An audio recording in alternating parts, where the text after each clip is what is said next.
তো এখন বিচুলি নেওয়া হচ্ছে। বিচুলি নেওয়ার কারণ হলো ধুমো দিলে হয়তো মধুর চাক মধু সব উড়তে উড়তে চলে যাবে ওর পাখনা ডানা মেলিয়ে আকাশে। তো দেখতে পারছেন যিনি পারবেন তার হাতে কলার পাতা আছে, আর যিনি পরিচালনা করবেন তার হাতে দেখলেন যে বিচুলি। তো ইতিমধ্যে কিন্তু বিচুলি বান্দাবান্দির কাজ চলছে, আপনারা দেখতে পাচ্ছেন।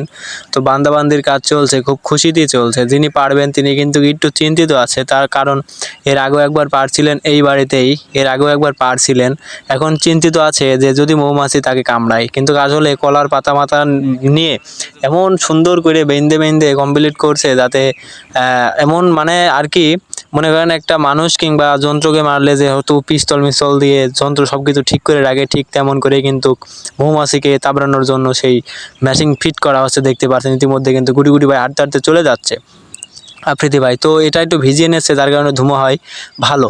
তো নাই ধরে যাবে, শুকনো হলে বেশি শুকনো হলে ধরে যাবে, যার কারণে একটু পানি মেরে ভিজিয়ে নিচ্ছে, যার কারণে হালকা অনেক সুন্দর ধোঁয়া হয়। তো ইতিমধ্যে কিন্তু তিনিও সেই মালটি নিয়ে চলে যাচ্ছে। গুটি গুটি ভাই হাতে গাবলা মধু নেবে বলে হাতে গাবলা, দেখতে পাচ্ছেন।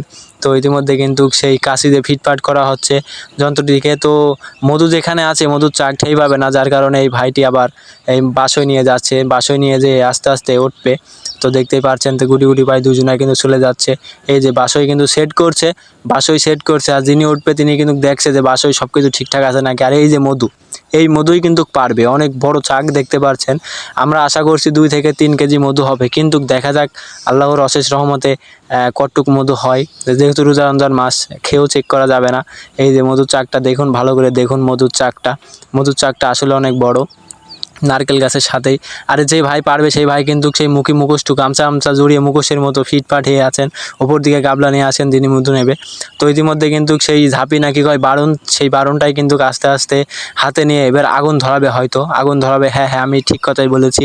এই যে আগুন ধরানো শেষ, দেখতে পাচ্ছেন আগুন ধরাচ্ছে। এই যে দেখতে পাচ্ছেন আগুন পুরাপুরি ধরে গেলে কিন্তু ধুমো না হলে কিন্তু মধুর চাকে ওকে কামড়ে একদম শেষ করে ফেলাবে। তো ইতিমধ্যে কিন্তু সে রেডি পারার জন্য। এই যে আস্তে আস্তে ধুমো হচ্ছে, আর আমি কিন্তু গুটি গুটি ভাই দৌড়চ্ছি, কারণ আমার তো জানেন একটু ভাই। প্রথমে এখানে বসার চেষ্টা করলাম, তো যে মধু বাড়ছে সে বলছে ভাই এখানে বসা যাবে না, যার কারণে আরও পিছিয়ে চলে আসলাম। এই দেখতে পাচ্ছেন। আর যে বাড়ির গৃহস্থ সে কিন্তু আস্তে আস্তে গুটি গুটি ভাই যাচ্ছে, সে কিন্তু ছুড়া পড়ছে যে যাতে যেন কামড়ায়। এই যে দেখুন তার অবস্থা দেখুন, ওই যে পারছে, আর এখানে কিন্তু একজন বসে আছে, দেখুন কত সুন্দর করে পারছে। এখন যিনি পারছে তিনি কিন্তু উঠে চলে যাচ্ছে, তার কোনো ভয় করছে না, দেখছেন। আর যিনি এই যে হাত দিয়ে বাড়ি দিয়েছে তারও কিন্তু অনেক সাহস। আর কি একটা মন্ত্র আছে, এই মন্ত্র পড়লে নাকি মৌমাছির বাপ পর্যন্ত পালিয়ে যাবে, ঠিক আছে, গায়ে একটু শোবে না, ঠিক আছে।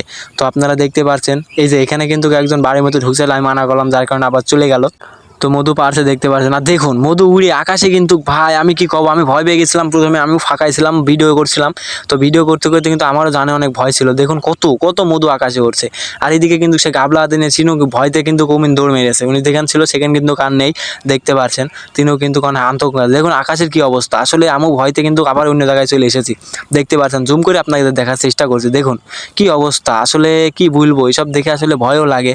তো আস্তে আস্তে হাঁটতে হাঁটতে কিন্তু অবশেষে কিন্তু মধু পাড়া শেষ। এই যে এই ভাই কিন্তু মধু পেরে এখন চলে আসেন, হালকা একটু লজ্জা পেয়েছেন, এদিকে আলবা খেলছে। ও রে বাবা, সে কিন্তু স্বাধীন হয়ে গিয়েছেন, মনে হচ্ছে দেশ স্বাধীন করলেন, এমন ভাব করলেন।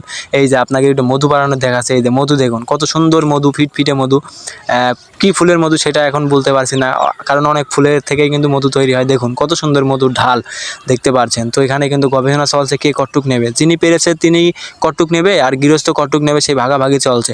অবশেষে কিন্তু ভাগাভাগি হচ্ছে, গৃহস্থ বলছে আমার 2 ভাগ দেবেন, আর তুমি পেরেছো তুমি নেবে 1 ভাগ।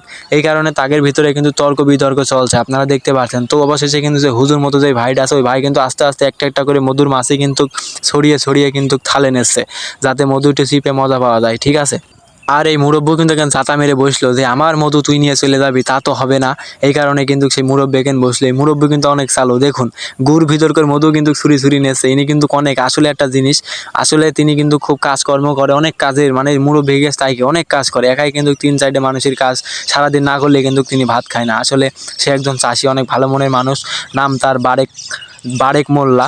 তিনি কিন্তু খুব অনেক ভালো মনের একটা মানুষ, যিনি গৃহস্থ। তো তার ছেলে আমার বন্ধু। আমার বেস্ট ফ্রেন্ড শুকুর আলী, তিনি এখন বিদেশ থাকে, ঠিক আছে। তো দেখতে পাচ্ছেন ঢাল কিন্তু কাটা হলো, অর্ধেক অর্ধেক করে কাটা হলো। এবার কিন্তু চেপছে আমাদের সেই হুজুর ভাই, চিপে কিন্তু অনেক অনেক মধু বের করছে। দেখুন আল্লাহর অশেষ রহমতে কিন্তু রোজা রমজান মাসে আল্লাহ কিন্তু আল্লাহর উসিলায় কিন্তু কেটে এসেছে, ঠিক আছে। তো আমার এই পেজটি, আমি একটা কথা বলি আপনাদের, আমার এই পেজটি নতুন। আপনারা যদি ভিডিওটা আপনাদের কাছে যদি একটু ভালো লাগে তাহলে অবশ্যই ফলো দিয়ে সাথে থাকবেন। আরও এমন নিত্য নতুন ভিডিও আরও পাবেন ইনশাল্লাহ। আমি চেষ্টা করবো আপনাদের মাঝে এমন এমন ভিডিও দেওয়ার। তো দেখতে পাচ্ছেন মধু কিন্তু গামছাতে ছেঁকা হচ্ছে, দেখতে পাচ্ছেন। মানে এর ভিতরে অনেক কিন্তু মৌমাছির গুঁটো আছে, তো আর অনেক মানে ঢালের মিয়া আছে, আপনারা বুঝতেই পারছেন। তো এখান থেকে কিন্তু মধু আলাদা করা হচ্ছে আর এই গু আলাদা করা হচ্ছে, দেখতে পাচ্ছেন গামছার মাধ্যমে। তো এই যে দেখাচ্ছে আপনাকে, অনেক কষ্ট করে দেখাচ্ছি।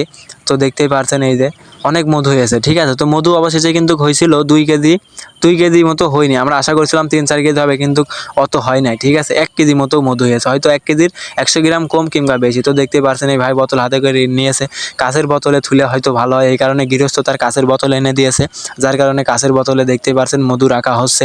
কত সুন্দর করে মধু রাখছে দেখুন। তারপরে যিনি কেটেছে তার জন্য কিন্তু পেপসির বোতল, এই যে পেপসির বোতলে দিচ্ছেন, তার কাছে কিন্তু পেপসির বোতলে দিচ্ছেন, আপনারা দেখতেই পারছেন। তো চলুন যিনি মধু পেরেছে তার কাছ থেকে কিছু শুনে আসি। এবং তার এই যে আমাদের সেই মধু যিনি পেরে মধু বের করলেন। তো ভাই আপনাকে যদি কেউ নিতে মানে ডাকে যে মধু পাড়ার জন্য, আপনাকে কিভাবে ভাই আপনার সাথে যোগাযোগ করবে? এই পেজে অথবা ফেসবুকে নক দিলে অবশ্যই আমার পাবে। ও আচ্ছা, তাহলে ভাই দর্শকের উদ্দেশ্যে টাটাও দিয়ে দাও। অবশ্যই। তো ভিডিওটি ভালো লাগলে অবশ্যই লাইক এবং শেয়ার করে দিবেন এবং ফলো দিয়ে সাথেই থাকবেন। ধন্যবাদ।